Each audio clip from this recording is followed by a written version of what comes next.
Good morning students. आज हम करेंगे कक्षा 9 का व्याकरण भाग का लेखन कौशल।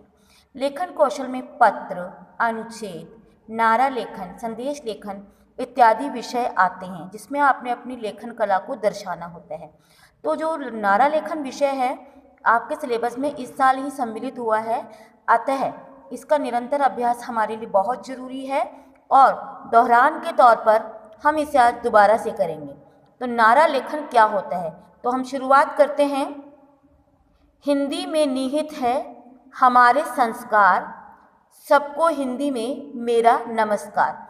अतः मैंने मेरे मन की बात दो पंक्तियों में कही, तुक और लय के साथ कही, तो इसे हम नारा कहते हैं। जैसे भी कोरोना बीमारी को लेते हुए किस प्रकार, जैसे मास्क लगाओ, कोरोना भगाओ इत्यादि, इस प्रकार के स्लोगन विज्ञान से नारा लेखन इन्हें कहते हैं।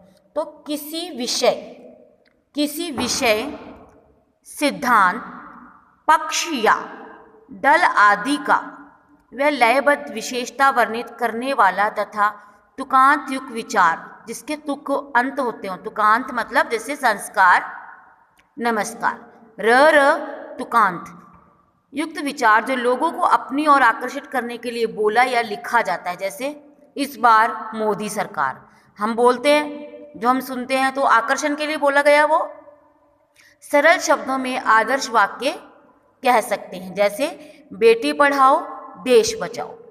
नारा लेखन के रूप में राजनीतिक, धार्मिक, सामाजिक, उत्साहदायक, व्यावसायिक, आध्यात्मक, प्रेरक एवं ज्ञानार्जन नारा आदि आते हैं।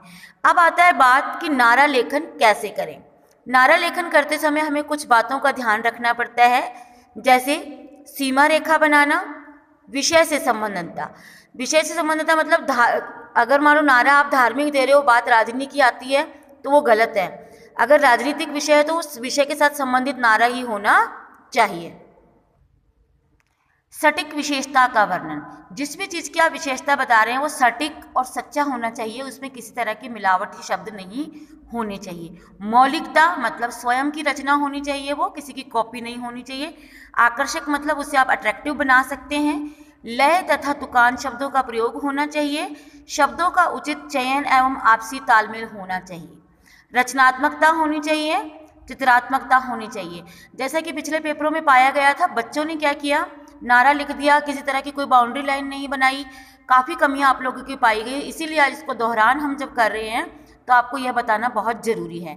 जैसे मैंने यहाँ पर उदाहरण लिया पर्यावरण संबंधी, पर्यावरण मतलब ग्रीनरी, तो मैंने क्या किया, यहाँ पर एक पेड़ बनाया, उसको बाउंड्री लाइन में बनाया और उसी पेड़ के ऊपर मैंने नारा लगाया, जैसे पेड़ लगाओ जीवन बचाओ, घर घर अलख जगानी है, जिंदगानी सुखद बनानी है। तो मेरी बात पर्यावरण से संबंधित है तो मैंने यहाँ पेड़ को भी दर्शा दिया, अतः ये मेरा पर्यावरण संबंधी नारा लेखन है।